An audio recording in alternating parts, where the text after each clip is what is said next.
Živjo, dober večer, sem Meri in sem Medi. In kadar je intervencija ne glede na to, koliko je ura in koliko je okrog nas komarjev. Zaznavam vprašanje, in sicer ali pokojniki dostavijo na vsak način sporočilo, če je to nujno za nas.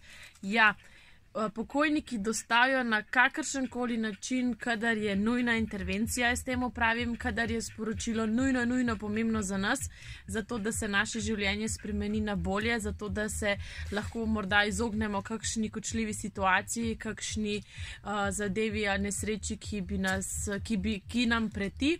In takrat pokojniki naredijo vse za to, da nas tega obvarujejo oziroma za to, da nam pokažejo pot. Izbirajo vse možne načine, samo da jih slišimo, da jih zaznamo. In to sem vam danes mogla povedati, ker so vztrajali. Zdaj pa lahko noč in se vidimo. Čau!